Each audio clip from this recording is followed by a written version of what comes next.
Welcome, everyone. It's April 6th, 2010. This is What on Earth is Happening, and I'm your host, Mark Passio.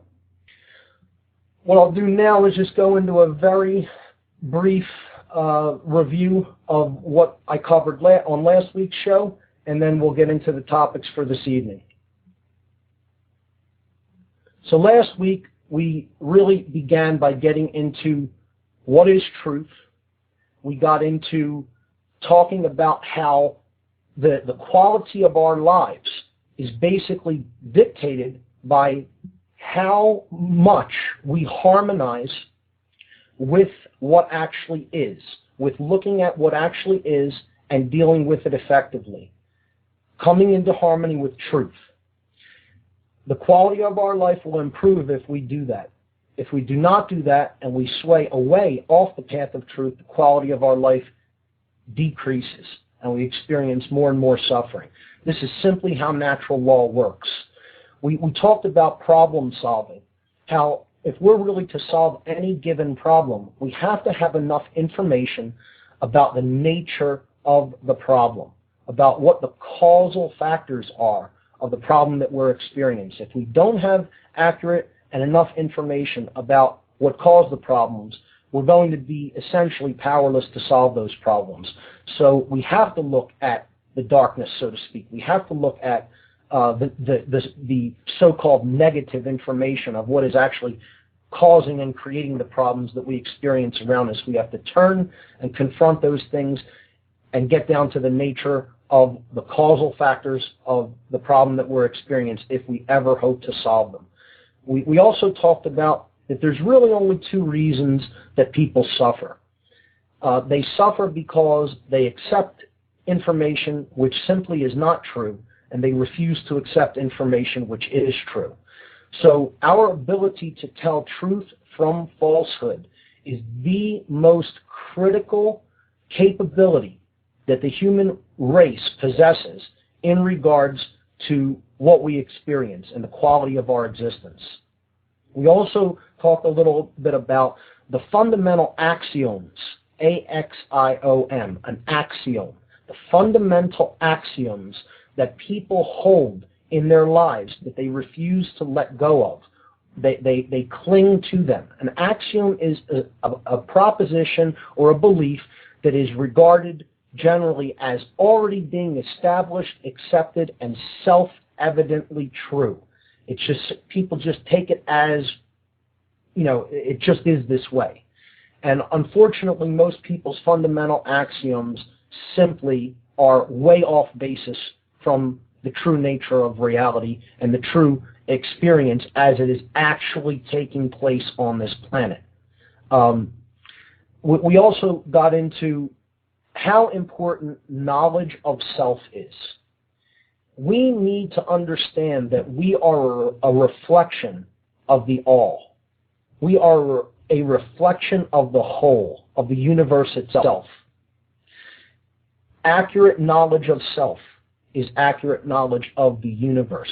We are a holographic, integral part of creation, and getting out of the mess that we're in as a species involves knowing oneself, understanding human consciousness, understanding how consciousness manifests itself, understanding how consciousness can come into balance and harmony, and also understanding how consciousness can become imbalanced and manipulated. So as a large part, an initial part of doing that, what I began to get into last week was the breakdown of the human brain. Understanding the human brain is a big part of understanding human consciousness. So we will finish up with that this week. I'll be going more into the components of the brain, and specifically, I will be talking about how the brain, what happens when the brain becomes imbalanced. So another concept we touched on and really spent some time on last week was a concept that I call the biggest lie. And that is the ideology known as solipsism. That's spelled S-O-L-I-P-S-I-S-M. S-O-L-I-P-S-I-S-M. S-I-P-S-I-S-M, solipsism. This is the ideology that there is no such thing as truth, that truth cannot be known and it cannot be communicated to others.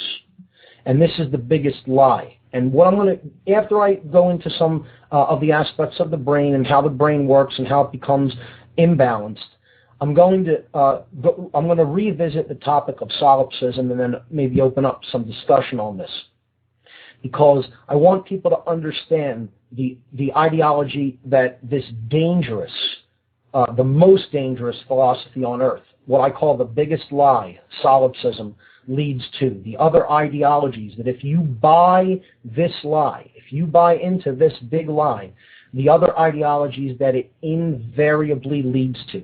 So we'll get into that tonight. I'm going to go back into the human brain and talk about the structures within the brain and how the brain becomes imbalanced if we engage in certain modalities of consciousness. So, as we brought up last week, human brain essentially has three components.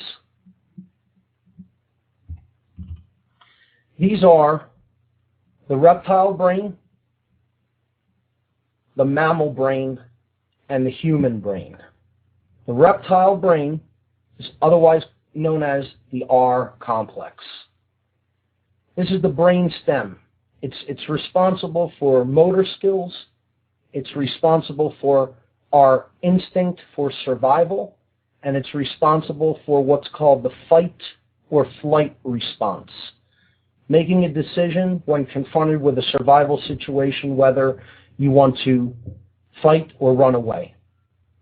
This is the stress mode of the brain, the stress complex of the brain. Okay? Above that, we had the mammal brain, which is responsible for us being able to experience emotions in the body. This is also called the limbic brain. That's L-I-M-B-I-C, the limbic system. So without the limbic system, a human being would not be able to experience emotion. And then there's the part of the brain that truly makes us human, and that's the human brain, or the neocortex.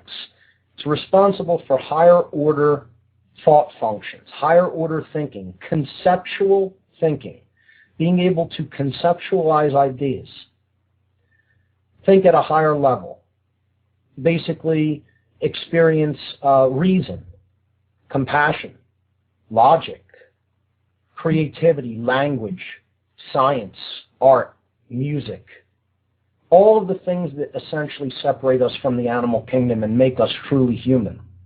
That's the human brain. So, we study the neocortex further, and we discover that it basically has two halves, two hemispheres.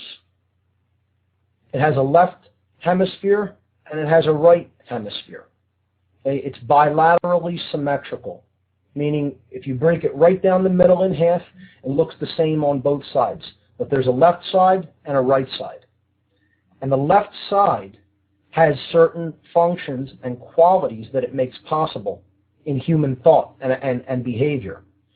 So the left brain functions, they function like the male component of the brain. Okay? This is the male side of consciousness. The left brain is logic, science, language, analytical thought. That's essentially what the left brain governs. So it deals with everything that is rooted in the physical world. Look at it like that. This is the world of matter. This is the world of words. This is language. This is dealing with everyday physical situations, tasks, okay, movement, things in your visual field, in your sensory field. The left brain basically handles all of those functions and deals with all of those things. So this is the male side of the brain, and it's the side of the brain that deals largely with the physical world and physical stuff. The other hemisphere of the brain is the right brain. And this part of the brain governs holistic thought functions. It's the feminine side of the human brain. It governs the feminine, holistic, intuitive, nurturing qualities of the individual. It also governs our ability to be creative beings, to engage in art and music and dance and things like that. Anything that is creative and expressive. This is the right side of the brain. So it's the sacred feminine part of the brain. It's the counterpart to the masculine left brain. Neither one of these hemispheres should dominate the other, given a perfect situation, given a brain that's working as it should, given a brain that is balanced. It's important that we work with and develop all of those brain functions. It isn't that one side is good, one side is bad, that we should be all one way, or all the other, all left brain or all right brain. The idea is to have all of those functions in our repertoire of thinking, so to speak. Okay? We need to engage in all of them in balance. That's the key to a properly functioning brain and to really bringing consciousness online, so to speak. Okay? Now, what I want to talk about here before we get into some other topics and hopefully take some calls is I want the listenership to understand what happens if we engage in only left brain functions or only right brain functions. And what I mean by that, it's not necessarily only, but let's use the term in complete imbalance. That a person is largely engaged or living in, quote unquote, the left brain functions. They don't really engage in the right brain functions. Let's take that as the first example. So we talked about that there are three complexes of the brain and what they do and what they make possible. If a person, through their interactions with other people, through the media that they take in, through the kind of material that they look at, through their general behavior with other people around them, through their general experience in the world, if they become a person that largely engages only the physical world, never the creative, the intuitive, and the spiritual side of things, the left brain completely dominates the neocortical functions of the brain. Okay? And the right brain suffers as a result of this. Now, these two parts of the brain are connected. They're not really separate. They're connected through kind of a bridge in the middle of the brain, in the middle of the head, that goes in between the two hemispheres. This is called the corpus callosum. The corpus callosum. It sends information back and forth between the two hemispheres of the brain if the brain is working properly.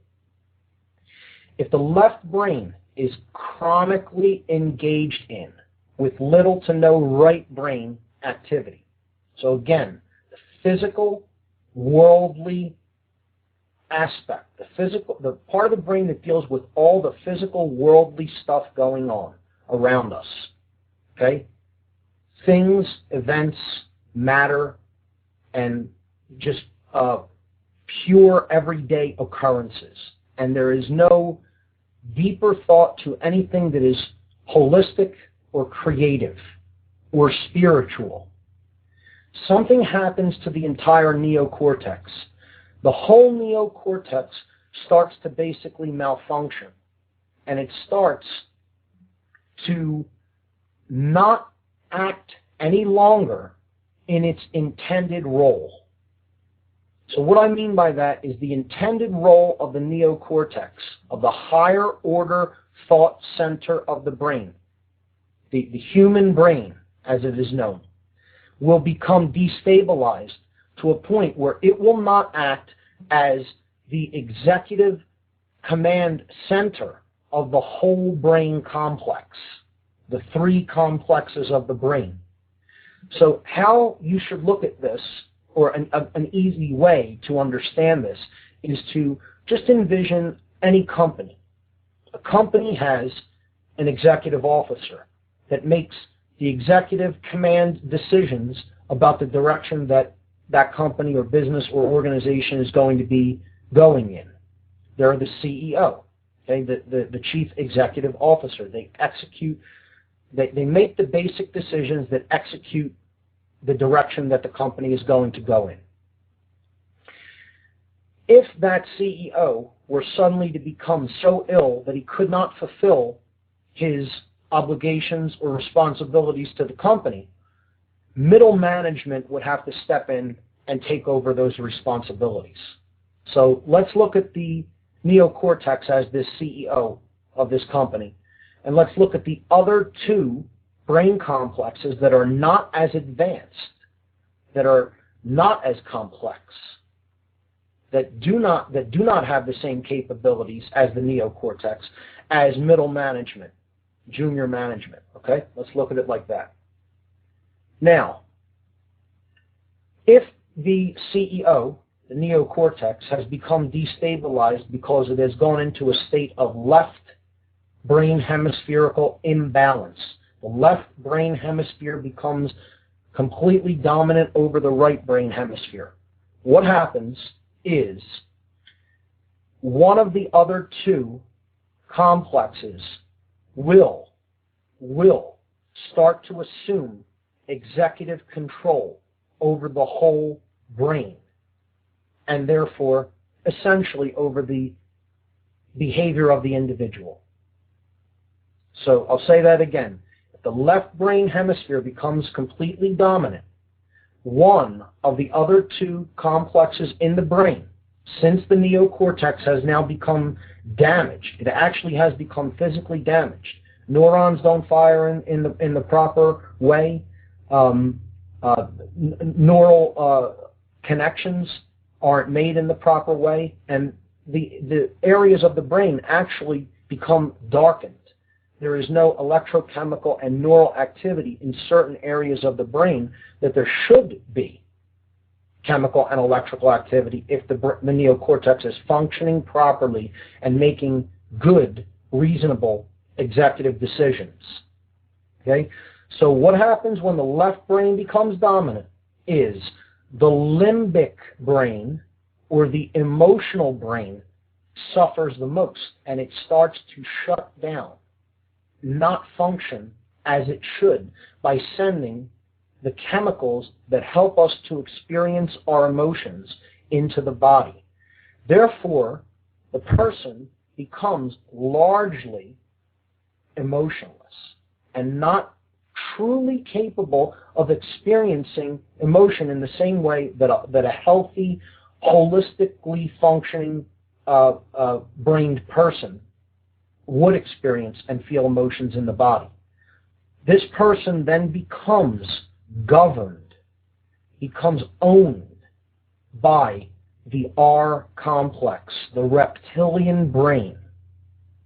Think about this now. Follow this through. The left brain, the part that deals with only the physical world, no consideration to the spiritual, no consideration to the intuitive, no consideration to the creative. If that dominates the person's thoughts, the emotional center of the brain, the limbic brain, suffers the most, and the reptilian lower brain, the brain stem, the R complex, the survival, stress, and fight or flight part of the brain takes over the entire consciousness of the individual's brain. It becomes the governing or executive controller of the brain, and the person is essentially living in the reptile part of the mind. That should explain a lot to a lot of people if they're paying attention about what is actually happening in our world, if you're paying attention at all. Now, a lot of people are imbalanced to the left side of the brain. I would say more people than are not. Most people probably have this form of brain imbalance in one form or another, to one degree or another. I want to talk about now what happens when the right side of the brain dominates. Okay, so now this is the spiritual or nurturing or feminine or intuitive side of the brain, the right brain hemisphere. If a person lives chronically in these types of thought functions and never really engages the physical reality, they're constantly in a high state of mind, constantly in the spiritual. They're never rooted. They're never grounded. Okay? They just don't really consider what's happening in the physical domain very important. They're always thinking of the other world. They're always thinking of the world to come. Okay? Or they're just always, wanting to live for basic pleasure, for, to not ever look at anything that is so-called dark or negative. They don't really want to engage problems. They want, to engage in escapism. Okay? Something also happens in the whole brain complexes, in all three of the complexes. When the right side of the brain becomes chronically dominant, what we see happen is the limbic brain. It is basically the exact reverse situation that I described, of the situation that I described earlier when the left brain becomes dominant. When the right brain becomes dominant, the limbic brain, or the emotional part of the brain, basically runs haywire.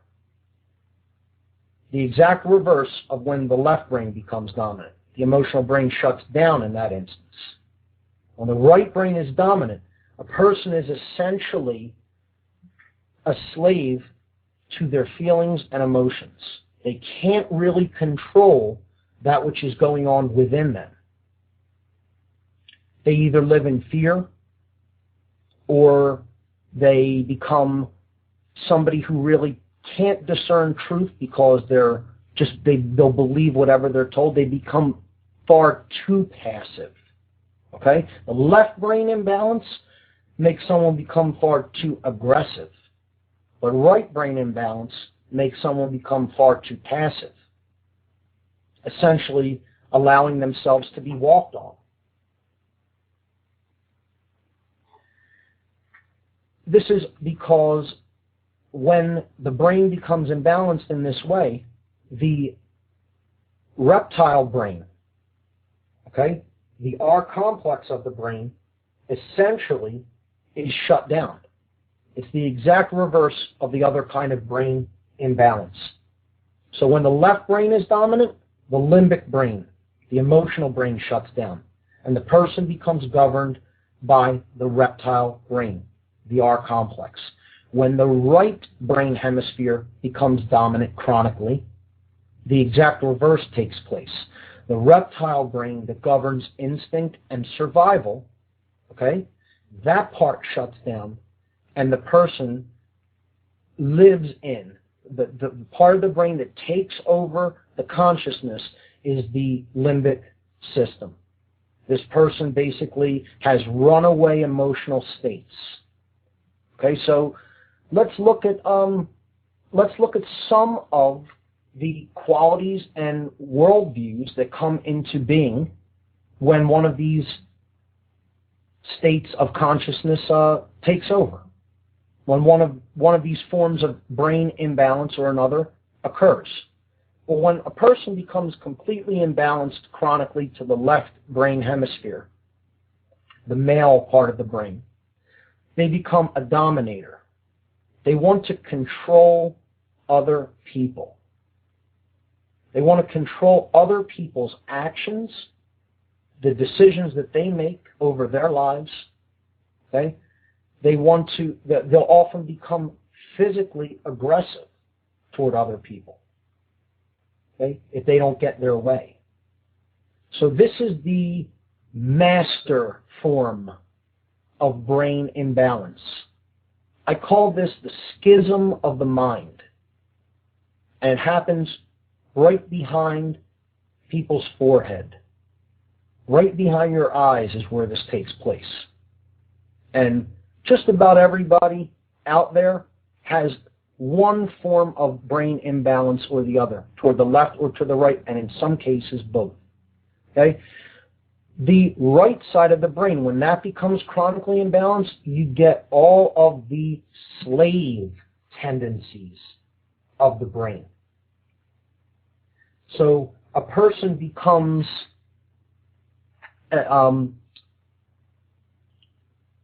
engaged in feelings of unworthiness when the right brain is chronically dominant and the limbic brain has taken over the consciousness. A person will become self-loathing,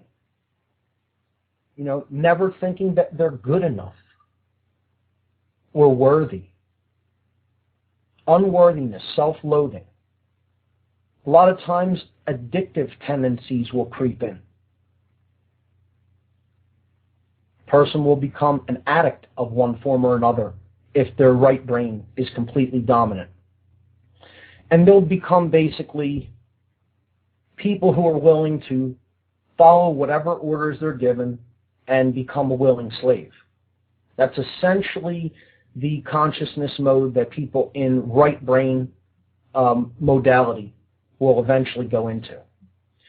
So one form of brain imbalance, the left brain hemispherical imbalance, creates a master type, okay, or a slave driver type, a dominator. And the other form of brain imbalance essentially creates somebody who is willing to be dominated, a slave. This explains just about everything that we are experiencing in this time in human history. Just about. Okay? This, if we really understand this dynamic, and there are those out there who will say this is reductionism, this is too simple. It's more complex than that. Well, not really. The way the brain functions essentially determines how we behave and what we experience in the world. If we don't take care of the temple in man, the temple in you,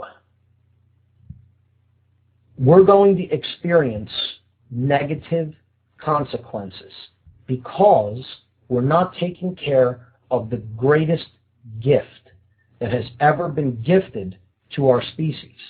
We're letting it fall into states of dysfunction and disarray. And when we do that, we're going to get unpleasant, uncomfortable results. We really have to understand how we work, because there are a lot of other people that sure as hell understand how we work, and they're using it as a weapon against us. And most of us are completely uneducated as to how those methodologies of mind control really work. So I'm going to attempt to take another caller. Let's see if this is a serious one. Let's see what happens here. You're on the air. My other call was serious as well, Mark, except I tried to jazz it up a bit in the beginning there just to see if you were on. Hey, Bob, how are you? How are you doing, man? Hey. Can you hear me all right? Yeah, I can hear you. How are you doing? I'm doing well, thanks. I'm excited about your show on revolutionbroadcasting.com. I listened to both hours last week, and I just wanted to check in with you and comment on some of the things you were talking about. On my show on Friday, Mark, we're having a guy by the name of Rama. Do you know Rama by chance? I am not familiar with him, no. All right, he's on YouTube. He's a YouTube celebrity, and he's basically a guy who talks about the pineal gland, and he has something that he calls pineal gland activation. Okay. And it's basically a form of meditation, if you will, in which he believes that you can become more in touch with your pineal gland. And as a part of this imbalance that you were talking about, this schism, Yes. the pineal gland is a major central focus to this schism, I believe. Absolutely. Because the pineal gland... the pineal explore some more, and I just wanted to jump in here and get your thoughts. Yes, the pineal gland is what essentially becomes awakened and active when the two hemispheres of the neocortex act in unison and balance. So that gland actually activates higher levels of awareness, but it only really comes online when we bring the male side of the brain and the female side of the brain together in balance and harmony, in unison. Neither one is dominant over the other. They work in balance. So we have firing on all cylinders, so to speak. A thought just came to mind. I think the elite, they're aware of this, and that's why perhaps there's so much symbolism involved with the hermaphrodite, maybe. Absolutely. And, you know, there's a lot of symbolism. Look at, if you put together the basic archetypal symbolism for male and female, yin and yang, okay? Or yang is male, yin is female. Yang is represented by an upward pointing equilateral triangle. It's an archetypal symbol that in ancient human history has generally been referred to as the blade. And the inverted equilateral triangle, okay, is an archetypal symbol that represents the sacred feminine, or the chalice, the womb, so to speak, okay? And that's called the chalice. So if you put these two together, you get the Seal of Solomon. And the Seal of Solomon represents the left brain hemisphere in unison with the right brain hemisphere. This is also known as the Star of David in Judaism. But an older name for it is the Seal of Solomon. And right in the word Solomon, you have the sun and the moon, soul and mon. Well, it's very interesting how the Rastafarians, Mark, they often quote King Solomon as being one of the wisest men, and they often claim that they found some cannabis in his grave. Sure. It's one of the shamanic and entheogenic substances that, if used in a context of awakening higher levels of consciousness, can produce that effect. It can actually help to balance the brain hemispheres. Not being used as escapism, not being used as just frivolous entertainment or enjoyment or escapism, but really being used to work on oneself. Cannabis can be an ally in that respect. Well, and that's how the Rastafarians use it. They use it in a ritualistic way. A lot of people don't understand just how the real Rastafarian religious teachings incorporates the use of cannabis, and now it's a more sort of prevalent thing because of probably the social conditions. You know, when you're tired of dealing with the man, when you get this sort of attitude of rebellion, you're going to want to kick back and escape a little bit. And that's almost a natural reaction that the powers that be are accounting for, and they are anticipating, and they want you to feed into that because they want you to be slaves. And if they keep you docile, they'll keep you slaves. That's the way they want you to abuse, to get into a habit of abuse with a compound like that. See, it can be used properly to balance the brain, but at some point, if someone uses it so chronically that they fall into a pattern of abuse, this will imbalance the neocortex through right brain hemisphere imbalance, which, as you just said, is basically the modality of a slave. It's a balance that has to be walked if someone is going to start using entheogenic compounds, and I will talk about that on this show as we go forward. Again, when I was on your show on Revolution Broadcasting a couple of weeks ago, we did get into entheogens in a conscious context as one of the solutions that I propose for basically elevating consciousness and getting out of the the situation that we're in collectively. Very interesting stuff. And another thing came to mind when we were just talking about this, and that is the effect of fluoride in dumbing people down, getting them docile, also interfering with the unification of the left and right brain. That's absolutely correct. I mean, it will calcify. It will create a calcium layer on the pineal gland. This is a known effect of fluoride in all of its derivative forms that is added to over 68%, I believe the number is 65 to 68% of the drinking water reservoirs in the United States. And this is just totally unacceptable. This substance is a poison in any quantity and should not be being added to our drinking water in any way. It's just crazy. And there's no proven use of swallowing it. I mean, even any dentist or doctor that I've had try to justify fluoride can't explain to me what use it has in swallowing it. It's a topical thing that should be applied directly to the teeth. Now, Mark, yes. We can comment on all these things all day, but if I may, I had a side question that I wanted to bring to you, and then I'll let you go. And great show as always, by the way. Thank you. Sure. Go ahead. The thing is Tesla, and I know you're a student of Tesla, so to speak. Yes. I hear a lot of debate going on in the world today about Tesla and the idea of free energy. And when you say free energy, a lot of people can't really wrap their heads around that.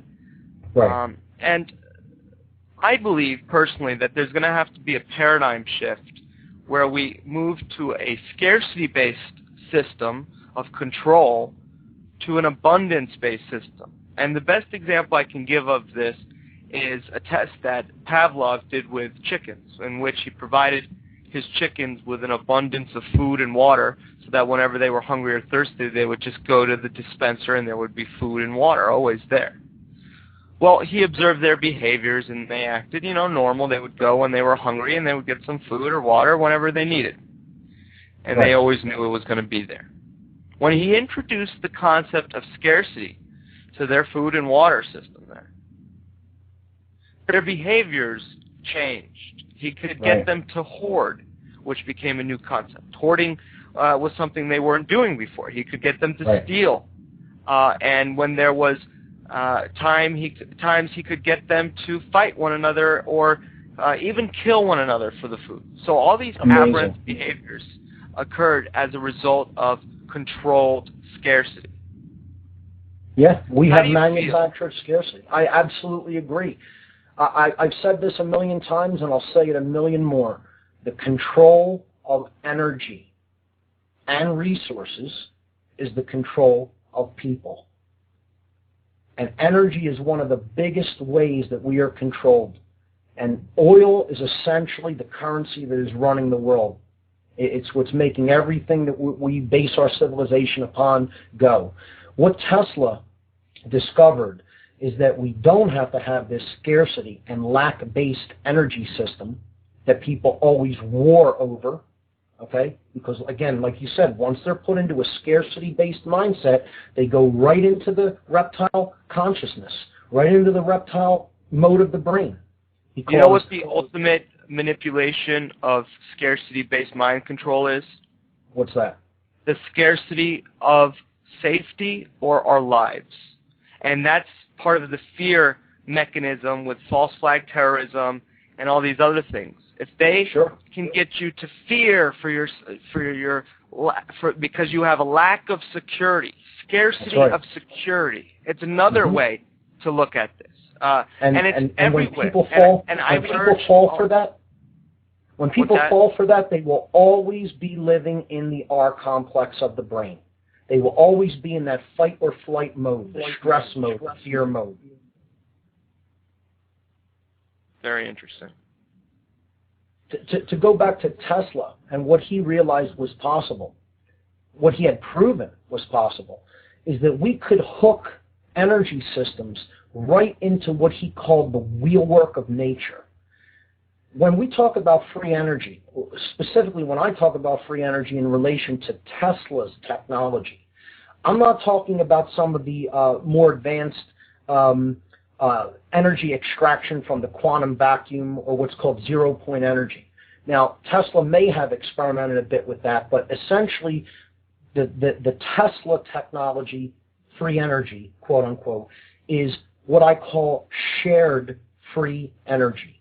Okay? This is basically taking energy reserves from places that nature naturally stores it and then bringing it to the places where we need to use it. How Tesla envisioned doing this was by taking the energy that the sun naturally bombards the earth with through the solar wind, the ions that basically bombard the earth's magnetosphere. They're stored. This electrical energy is stored in the earth's ionosphere. Okay? And Tesla had a methodology to be able to bring this energy down to the earth. He would tap this voltage potential and actually bring it down through a transceiver, and then it would be able to then direct that energy to whole regions of the earth. Now, I'm not talking about through wires. This was all wireless. You would have been able to actually plug whatever devices you needed. You could plug your home into the ground because the earth would be acting as the store. The earth would be acting as that store of energy, like a giant capacitor. He had a method to actually make the earth into one huge capacitor by using the electrical energy stored in the ionosphere. And he knew how to do this over 100 years ago. And it was squashed by the financial interests of his time. And it was squashed by the people who began the Federal Reserve System. And J.P. Morgan, of course, and Rothschild, they come to mind. Now, the question I get, though, from people that can't wrap their heads around post-scarcity way of thinking is how come they wouldn't want to use this technology? Because if it's such a great idea and if it really worked, of course they would want to do it because it would be a great business venture, right? I would imagine so. I mean, they don't want to level the playing board. You know, they don't want third world countries to be able to come up to our level of technology and the understanding that goes along with that technology, because an even faster awakening would be on their hands. And that's largely why they don't want it. You know, it's also, I could relate a little anecdote. I've mentioned this in some lectures I've done on Tesla in the area. I think Tesla understood we weren't really going to acquire this capability until we came up to a higher level of consciousness. And he may have backed off himself in a lot of ways. That's talked about in the Tesla community. I went into an event one day, and my girlfriend and I were a little early for it, so we went into a bar. And we sat and we were just sitting around. I had a drink, and we were getting ready to go to this concert.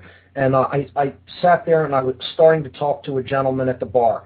And he seemed like he was, somewhat kind of aware of some things. And for some reason, we got onto energy. I don't know how it got brought up, maybe gas prices or something like that. And he started talking about that he was also aware of like some free energy technologies that have been brought up and discussed, and he had heard about Tesla. I told him about how I'm involved with a group that works with Tesla technology. And I asked him, I just said, hey, think about this scenario for a minute. What if we did implement free energy technology the way Tesla envisioned it?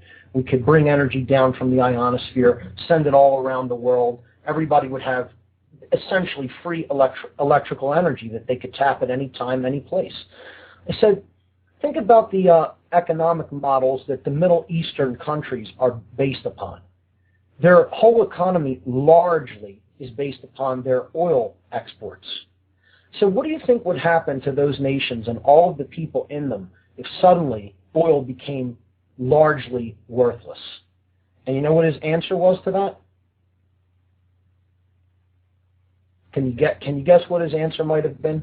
Let's see here. No? You know what he said to me? He said, who cares? Let whatever happens to them at that point happen to them. That was his response. And you know what I said? back to them, that's why we can't have this yet. That's why. Well, it's the divide. And he had no real answer to that, because we want to think that we can essentially do things that we want, and whatever consequences happen that create suffering for other people, that's okay. And it's not okay. Until we get to the level of consciousness that we understand, if other people are suffering, we are suffering ourselves. We're not going to. Well, Mark, who cares if some towel heads are, Yeah. And buys into as aware as he was of, the so-called energy crisis and how we should be moving toward alternative energy distribution and production methods, he bought into the whole false flag terrorism paradigm and just doesn't care what happens to quote unquote those people. Let whatever happen to them happens. That was his answer.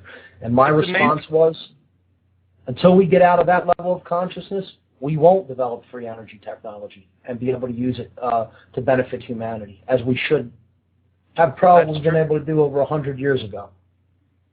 I mean, think about what would have happened if we emplaced it 100 years ago. How many things would have been circumvented that took place in the last 100 years? Sure. How many wars would have been averted? How many lives, would not have been snuffed out prematurely? Yeah, and how many people would not freeze to death for that? Sure. I mean, people over 40%. I'm sorry. Over 40% of people on this planet still do not have basic electricity run into their homes. Think about that. 40%. We think the whole world is lit up with electrical energy. It is not. 40% of people living on this planet don't have electricity in their homes. Most people don't know that. That's the playing field would level very quickly with third world nations had a technology like this been implemented, and that's why the occultic masters behind the banking system don't really want that, and they get people to suppress this because people are willing to do just about anything they're asked for a paycheck or enough money in hand, because they're at that reptile lack mode of consciousness. Oftentimes the police, I've spoken to them in long dialogues about, them upholding their constitutional oath, and they'll say, well, if we get an order, we're not going to risk losing our job and not take that order. I said, well, if it goes against your oath to the Constitution, then you better not take that order because you should have protections. And they say, well, we're not going to want to lose our job. Right. So they even got the people that are supposed to be fair public servants brainwashed to not want to lose their jobs, so they follow orders. Right. Because morality, truth and morality isn't as important to them as money. And that's a sad, sad state of consciousness to be in. And I'll be talking a lot about that as we go forward on the show. We're coming up right now to the end of the first hour, Bob, so I am going to start the intro music, and I'm going to give the websites before I do that. You want to hold on into the second hour? Sure, I'll hang out for a little bit. Make sure we time this right here. So we're ending Revolution Broadcasting for your first hour, which is heard Tuesdays from 8 o'clock to 9 o'clock East Coast time. And then we end that about, let's see here, what do we end at? 2 minutes past 9, Mark, is when you can drop that. And then we'll start the intro music, and we'll jump right into your next hour. And I'll be here. The website is whatonearthishappening.com. Listen every Tuesday night at 8 p.m. Eastern Time, revolutionbroadcasting.com. Here we go with hour number 2. All right, this is What on Earth is Happening. I'm your host, Mark Passio. This show is broadcast live on Tuesday evenings, 8 to 10 p.m. Eastern Time. RevolutionBroadcasting.com splits it up over 2 hours, 8 to 9 p.m. Eastern Time on Tuesday and Thursday night. So what we've been doing in the first hour is kind of reviewing some topics And we talked about the human brain a lot in this segment, and how the brain becomes imbalanced toward one brain hemisphere or another, and what that basically creates in our experience. We also discussed what happens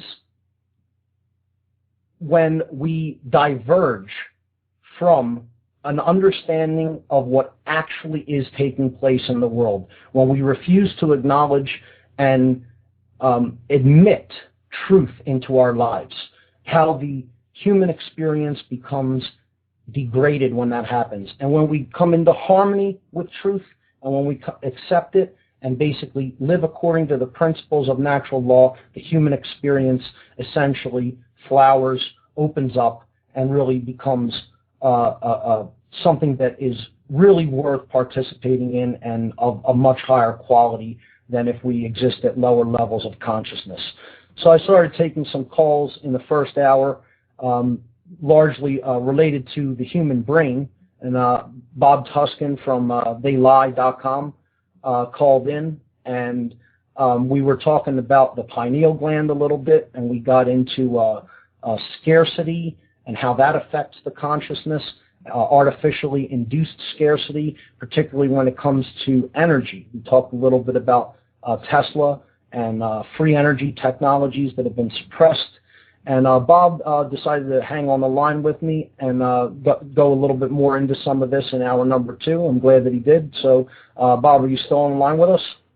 I sure am, Mark. Thanks again for having me on as a caller. No problem.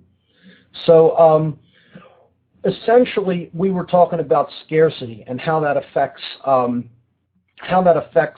the consciousness of people that are subjected to it, the types of behaviors that they become engaged in, how they become fearful of not having, of lack, and how that roots them into the lower base brain consciousness, the R complex of the human brain. And we left off the previous hour talking about, in particular, and this is a topic I could go on and on about, and I will as the show progresses. But we had started to mention police and the mentality that many of them have, that as long as their paycheck is present and as long as that's not threatened, they will follow whatever orders they are given and continue to do things that really they don't have the right to do, like usurp other people's constitutionally protected, and I might add, God-given rights and freedoms. And as long as a paycheck is flowing into them, that the morality of those issues simply do not matter to many of them. The old idea, I was just following orders. You have any more that you'd like to add to that or say about that, Bob? Well, you know, that just doesn't cut it, and we've seen that after the Nuremberg trials. But the Nuremberg trials did not represent what was going on with Operation Paperclip. You see, while we were publicly making an example, it's the old sleight of hand trick. It's, you know, look here, while really we're just underground promoting the same sinister sort of things. And I really strongly believe that to take orders or to justify something because of taking orders is probably one of the scariest things that we can ever deal with. And what comes to mind is what is it? It's slipping from my head. The Milgram experiment. Okay. Are you familiar with the Milgram experiment? No. Okay, this is going to blow your mind, all right? So they took 2 people, all right, and they told these people that they were going to be involved in a scientific experiment. And one of the people was to be the question asker, and the other person was to be the person receiving the questions, okay? All so right. The one person goes, they randomly choose whoever's the asker and who's the answerer, okay? And once they do that, they put whoever's answering the questions in one room and whoever's asking the questions in another. Now, they tell the person who's receiving who's giving the test rather, that the other person is hooked up to an electric shock. So whenever they're answering a question incorrect, they are to shock that other person and increase the voltage of the shock as that person got more and more incorrect answers. And I have heard of this experiment. I was not familiar with the name of it, but I have heard of this. Yeah, I'm sure it's pretty famous. I figured you would have been.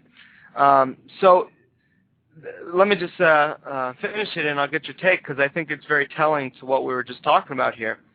Sure. Basically, what happens is every time the person, raises the voltage, they hear the other person in the other room, connected obviously because it's connected to an intercom, either make a scream or increasingly be in more and more pain.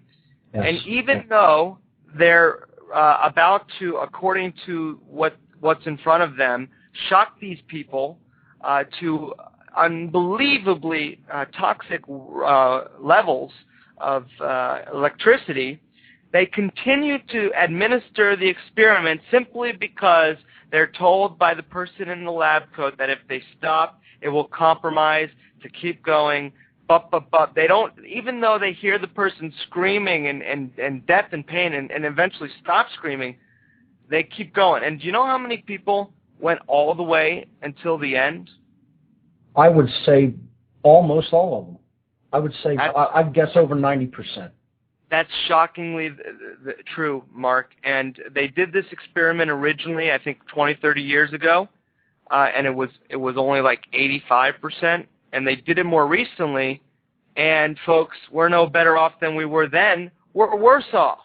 More people nowadays were more likely to take the orders, and even though they thought, and you should see the videos on YouTube. Just look up the Milgram experiment. They have videos of people. There's some people are freaking out. I mean, this is one of the most moving things that I've seen in a long time, and it just goes to show you how much people are victims to this authority-based mind control. Is this Milgram, Milgram? Milgram, I believe that's correct. Okay. What this really gets down to is personal responsibility. People want to claim that someone else is ultimately responsible for their own behaviors, and this just isn't true. You are responsible for what you do. No one else is. So in these experiments that you're describing, all of these people abdicated their personal responsibility to another authority figure. And since he's claiming that I'm responsible for this experiment, I'll tell you what you can and can't do, they just kept going along with it, even though they heard and knew that they're causing suffering for other people. It's the epitome of irresponsibility, and it illustrates perfectly why we're in the mess that we're in. Perfectly. So thank you for bringing it up. It's a great example. And that's really one thing that we're going to stress over and over and over again on this show is total freedom. Total freedom means nothing else than total responsibility. And if we're not willing to take total responsibility for the actions that we take in this world, in our own lives, we're never going to have freedom. It's a powerful note, and I'll leave you on that note. Again, Mark, I appreciate What on Earth is Happening, and definitely have been going to the website, whatonearthishappening.com, and I just watched a little bit more of your 4-part video series. Again, I want to give a shout-out to that. I'm really glad you enjoyed that, and I want to thank you personally for all the help that you've given in getting me started on the network, and thanks for calling in with some great insights, man. Hey, I tried. I hope you weren't pissed off at first that I called in the first hour as a redneck who calls up Rush Limbaugh. But I wanted to give you an authentic taste of what it felt like to be a radio host speaking the truth. Not a problem, Bob. Take care, Mark. You take care, man. Bye-bye. All right, so that was Bob Tuskin of theylie.com. Caller, are you there? Yes, Mark, it's Kevin, actually. I think you know me from a Germ bookstore. Kevin, how are you, man? Good.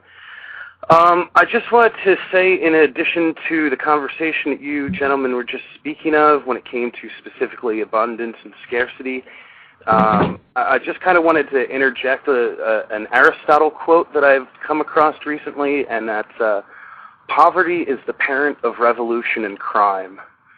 So these things have been, it seems like everything's been like happening before, and it's all happening again. Very profound. Yeah, people take desperate actions when faced with desperate measures and scarcity, because again, their consciousness goes right downward into the R complex of the brain, and you can't really make good executive decisions. You can't make good reasonable decisions based on reason, when the reptile brain governs the actions of the individual. And there's a physiological basis to that. It's very interesting when you get into how the brain-body complex works together. When you drop into the R complex of the brain, the fight-flight response, okay, all the blood leaves, not all of it, but the blood flow generally leaves the torso and the head, and it goes to the extremities. I touched on this last week. Because you need to make a decision about whether you want to stand and fight or flee. So all the hardness and all the energy is needed in the muscles, in the arms, and in the legs, the extremities. So you don't have richly oxygenated blood flowing in the torso, so you're more prone to physical diseases in the internal organs, and you don't have blood flowing in the head to the degree that you normally do, so you really aren't using the brain in the capacity that it's intended for, and you can't really think. You're in total fear mode, and that is what scarcity, artificial, manufactured scarcity, does to the human consciousness. And make no mistake, that's one of the biggest methodologies that they're using to control people. It sure seems so, yeah. Money almost seems to be like a scourge. They Live seems to be like the perfect analogy to exactly what's going on. It's just that the true horror of that film is when you like leave the theater and you look around at the world around you and you see that like we're all kind of doing it to ourselves. It's also reminiscent of Idiocracy. Sure. Two great films. In particular, They Live. That is probably my favorite science fiction film that has ever been released. But it's not really science fiction. It is allegorical fiction. It's a fiction that really tells a tale about what's taking place around us in the real world. My wife always had a quote about how films are a reflection of the fears of the society at large, particularly horror films. Yeah, I agree. Art often imitates life. Not necessarily the other way around. Yeah. So, it's been brought to my attention that sometimes I'll use a word and some people may not be clear on the word. So I want to try to watch that and check myself on that, just so I'm not using terms that people may not understand, and then I just go over it or bring it up again, and I'm still saying something that they don't really get. So I want to just go back to the word I just used, allegory. A lot of people may not know what an allegory is, maybe many will, but what an allegory is, and this is spelled A-L-L-E-G-O-R-Y, okay? An allegory is a story that can be interpreted to reveal some type of hidden meaning, which is typically a moral lesson. Okay? A hidden meaning, and it typically contains a moral lesson, or it could be a political lesson. So this is something that is similar to like a parable. It's a fictional tale, but it's really telling us something about events that are really playing out in the real world around us. and it contains, moral information in the tale. So it's structured to teach a lesson. That's what an allegory is. I'll be using that word a lot, and I'll recommend some allegorical films and movies to people that touch on the concepts that I talk about through tremendous creative expression of these ideas. And it's a great way, I feel, to get these ideas across to people, because when it's done in a creative way, people go into the receptive mode of thinking, in the right side of the brain, the intuitive brain. And art and creativity is a big part of that. So allegories are powerful ways to get messages into people's consciousness. And They Live is certainly one of them. And I think one of the best modern allegories that I've seen in recent times was Avatar. Avatar was certainly a spiritual allegory, and it was about, the horror of warfare and how it's often completely immoral and done for reasons that can't really be justified.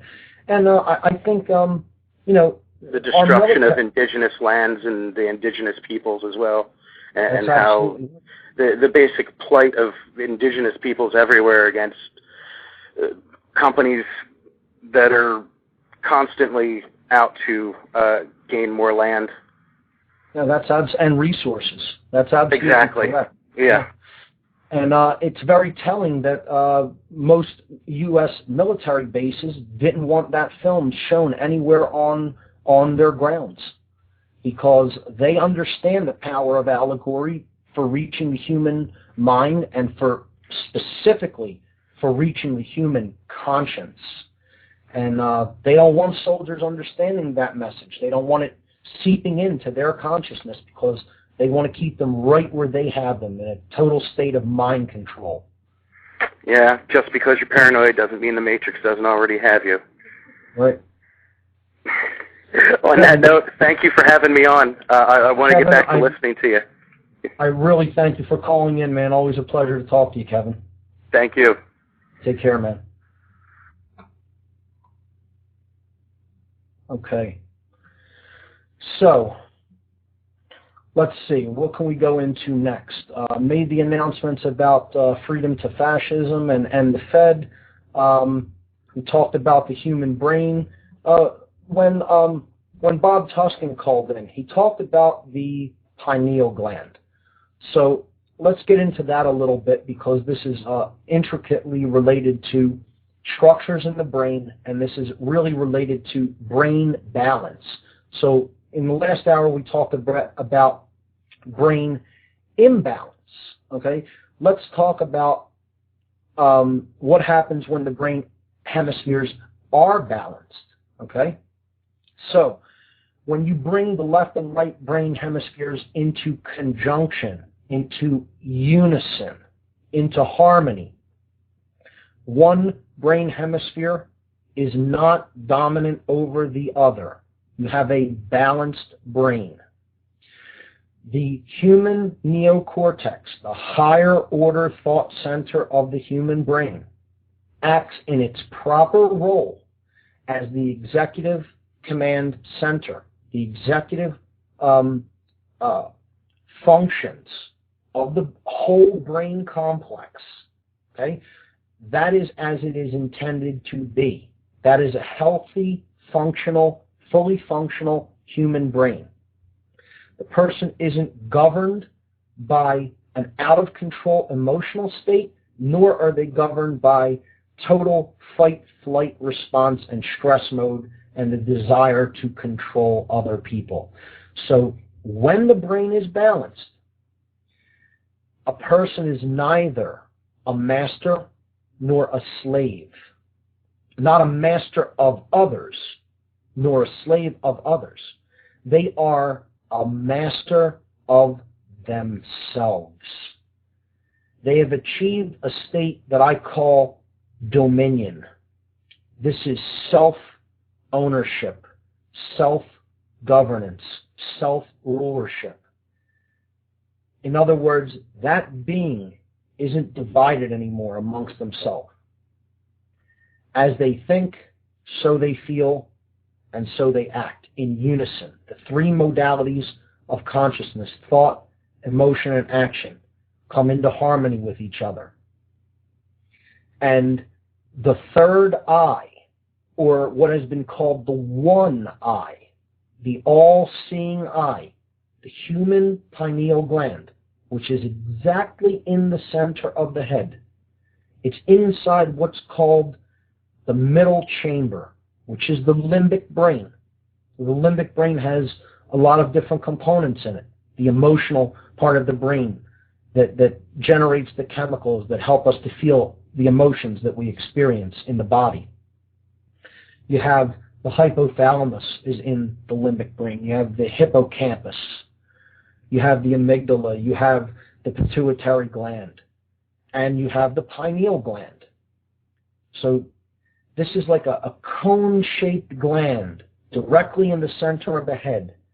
If you look at a person straight on, right at their face, it would be a little bit above the eyes, right in the middle of the head. So right in between the forehead, in between the eyes, on the forehead, and then go backwards and locate the approximate center of the skull. And right there you would find the human pineal gland, named because it is shaped like a pine cone. Pineal gland. Okay? This gland becomes active and essentially awakens a human being to higher states of awareness about what is actually taking place within and around them. So they become able to discern, to have true discernment when this state of consciousness opens up.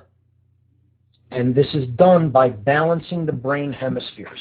So we will get into the techniques, different techniques to make this state of consciousness occur.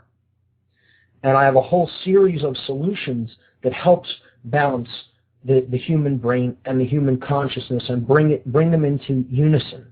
So I want to talk about some symbology associated with this state. I touched on it a little bit last hour. There's a couple of symbols that have been associated with different modes of consciousness for thousands of years.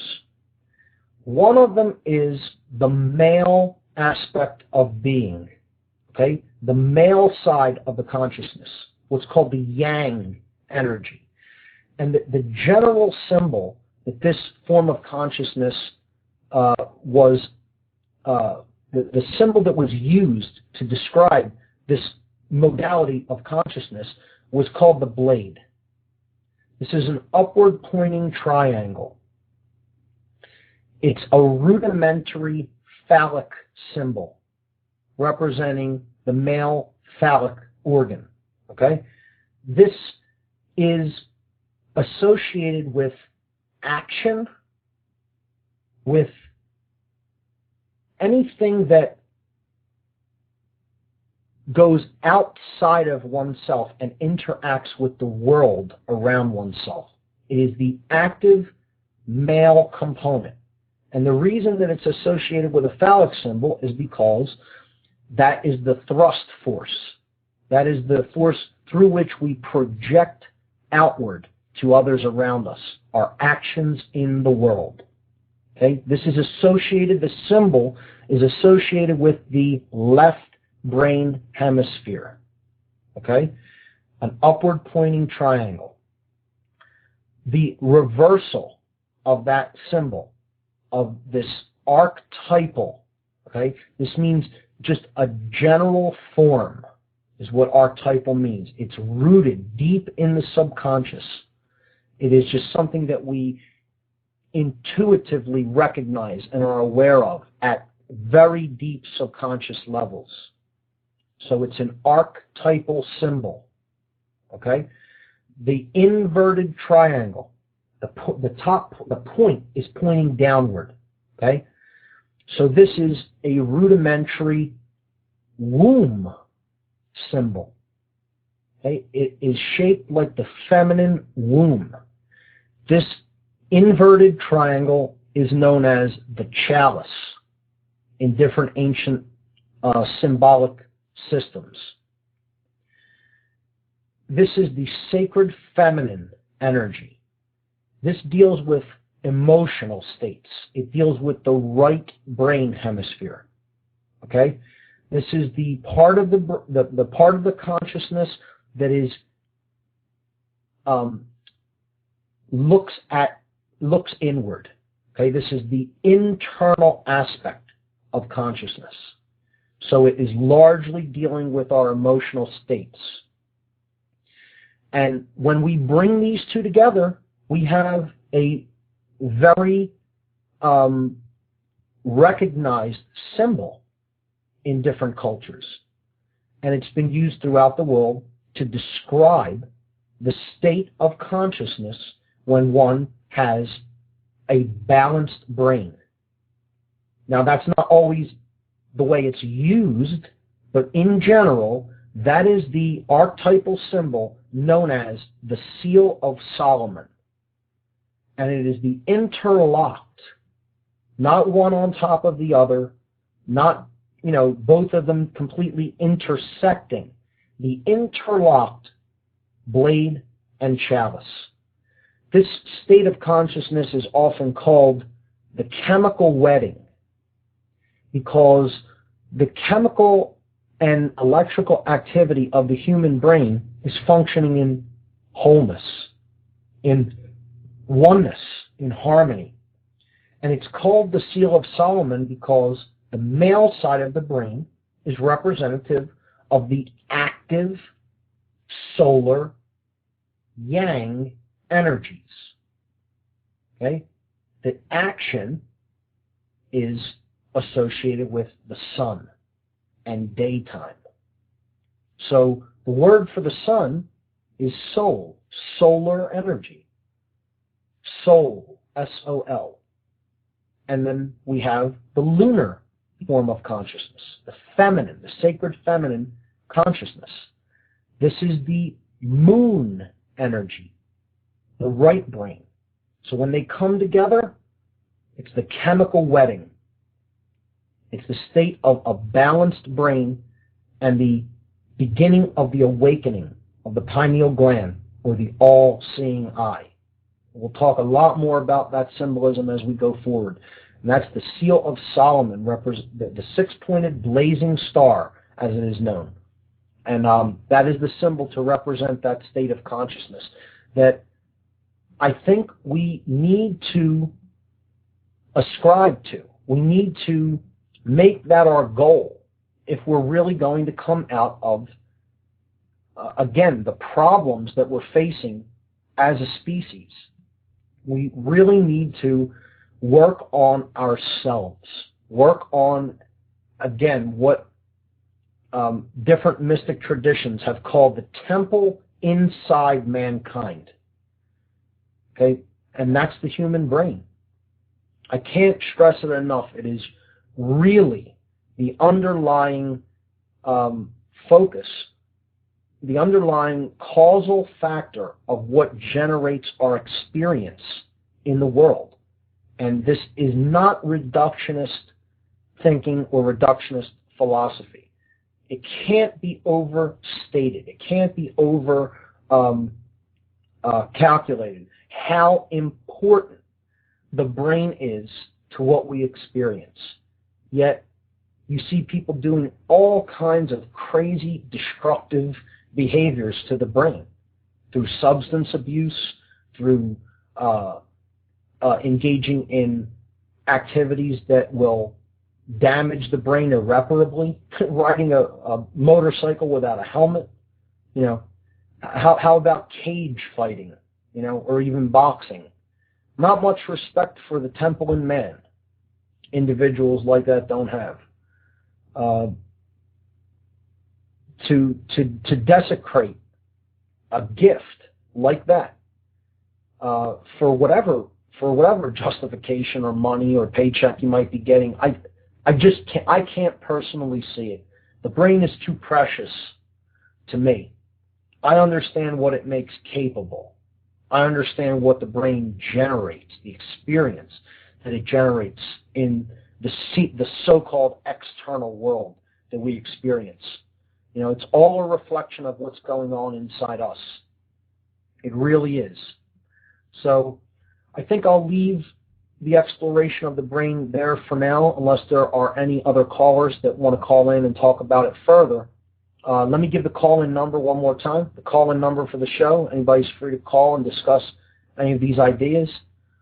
The call-in number is 347-884-9417. So we had a couple of callers over the last couple of hours.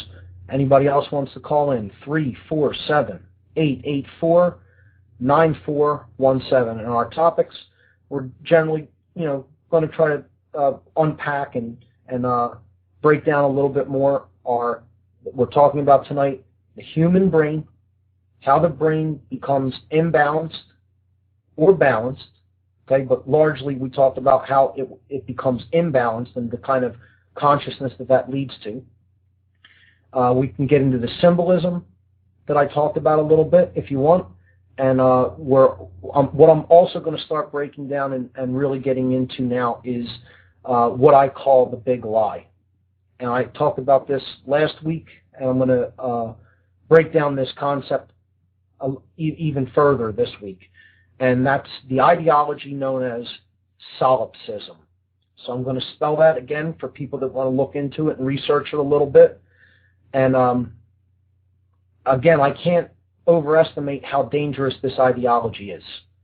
This is the ideology that leads to all the other dangerous and destructive worldviews that people hold in the world that lead to more and more human suffering.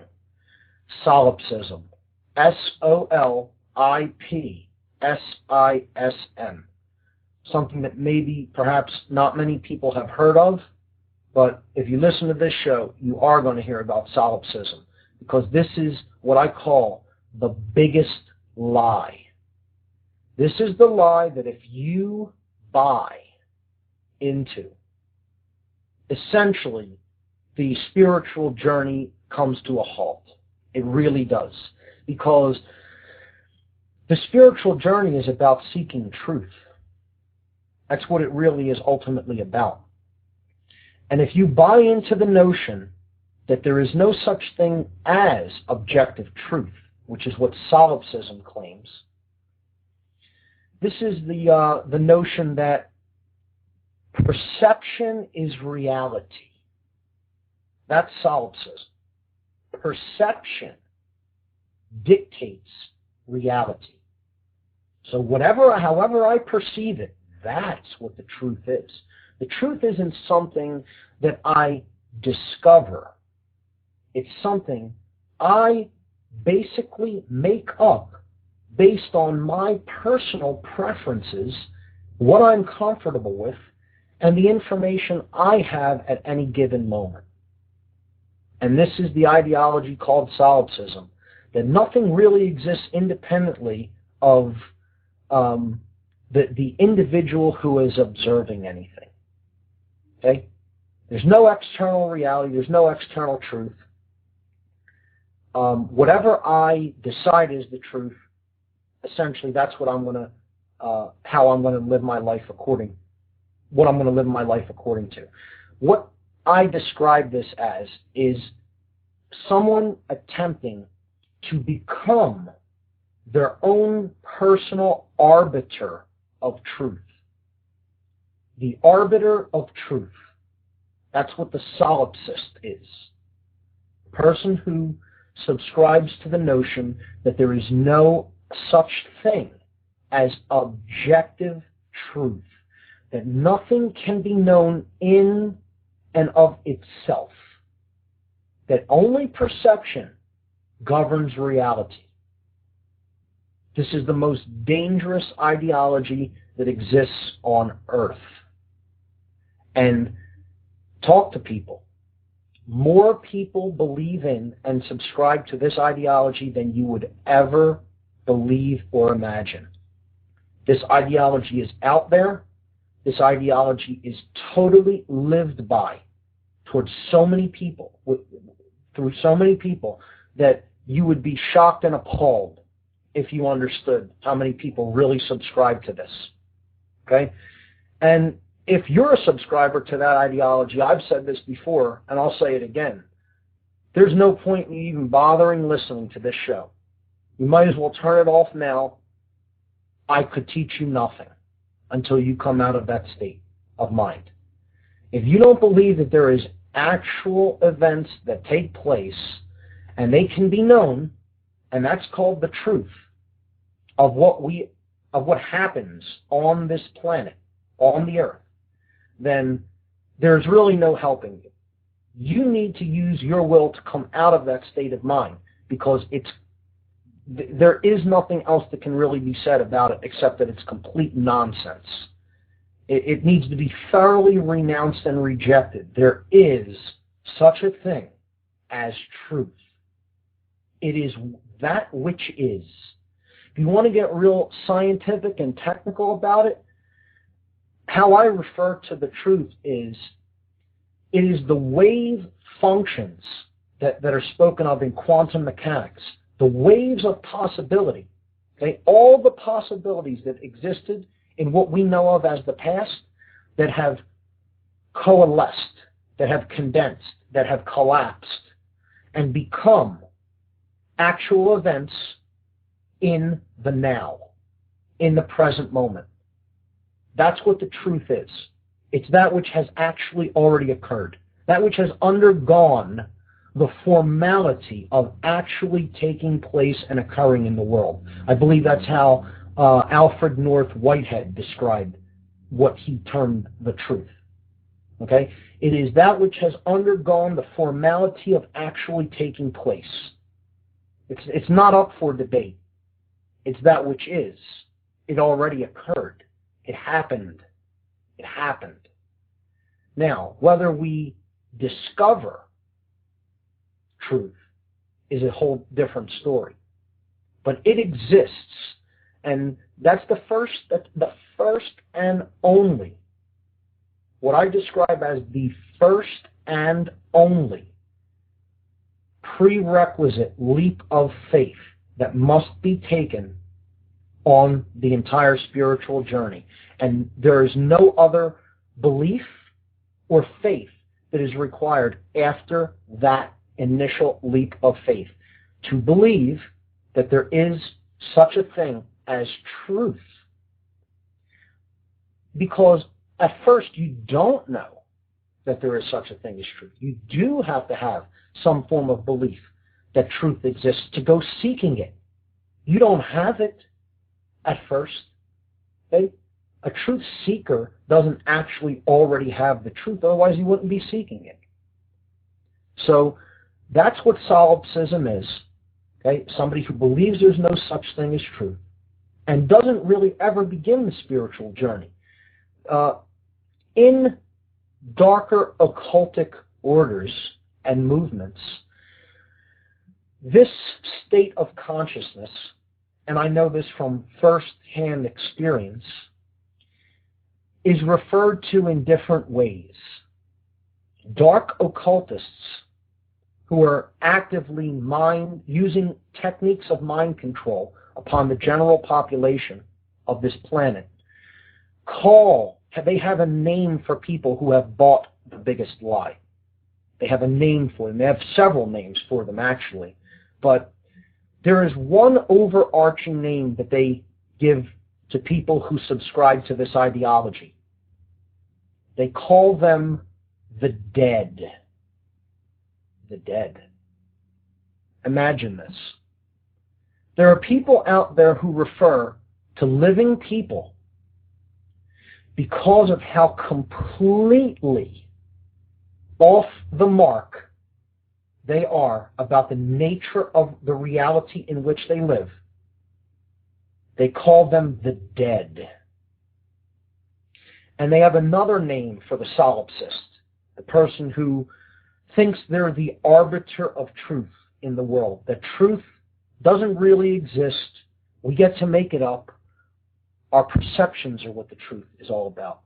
It's nothing that exists independently of us that we need to discover, but we get to make it up. We're the personal arbiters of our own truth. Okay? It's not something that is objective. It is something that is subjective. I get to decide what's truth based upon whether I like it or not, how I feel about it. Okay? That's what solipsism generally is. And the other name that dark occultists, people who have developed technologies and methodologies to mind control whole populations, the other name that they have for people that subscribe to the philosophy of solipsism is the unbegun. The unbegun, or the uninitiated. Or in other words, those who have not begun. Because subscribing to solipsism means you have not begun the spiritual journey toward truth. And dark occultists want people in that state of consciousness. They want them there. And they have a lot of them there. Okay? So I want to talk about now the ideologies that solipsism leads to. The ideologies that accepting the biggest lie leads to in life and in the world. Okay?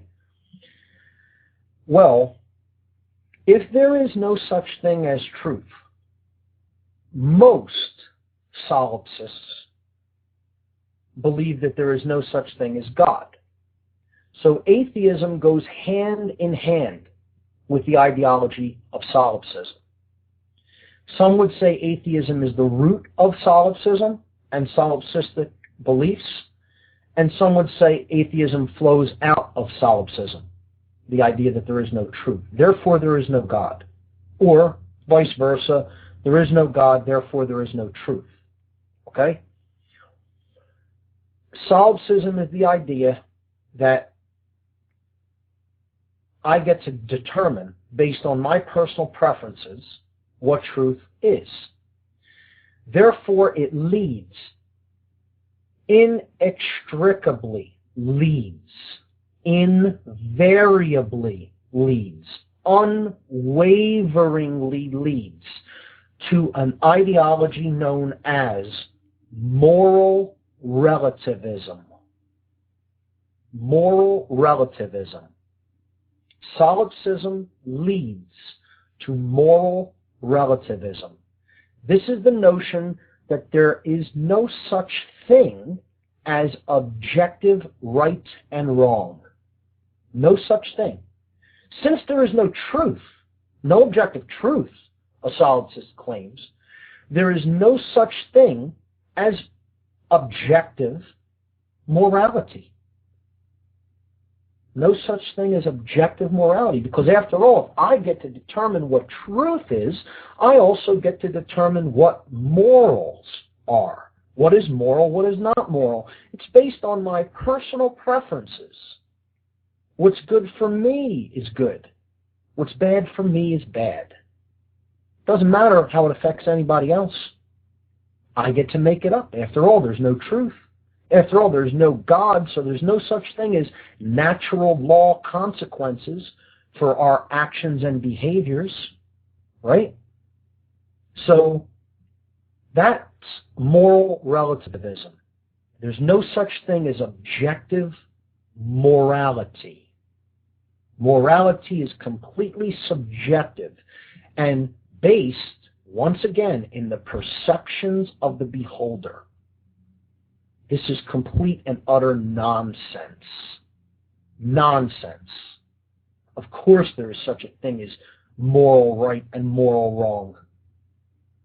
This is why we have so many people taking all the immoral actions that they're taking in the world, stomping completely crazed on other people's natural human rights, as if it doesn't matter what they do to them, as long as a paycheck is flowing in, as long as they can transfer the responsibility to someone else, a commanding officer or a politician or a banker or anyone who signs their paycheck. Okay?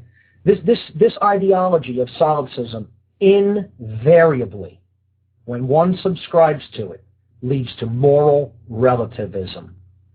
And when you get moral relativism, other interesting things start to crop up. Once you have that, that's the beginning of the slide down into 100% total tyranny. Okay, because if there's no such thing as right or wrong, nothing anybody really does to anybody else matters. So you get ideologies like social Darwinism, the idea that the evolution of the species is determined by the best socially prepared to deal with anything that may be occurring in the culture. So a higher strata or class of society has the right to rule over, conquer, and even kill and destroy lower classes below it. Social Darwinism. You get things like eugenics, killing people based on your assessment of their breeding worth and their gene pool worth, like we saw during the Third Reich in Nazi Germany and other oppressive police state regimes throughout the world. And invariably it leads to totalitarianism and total tyranny.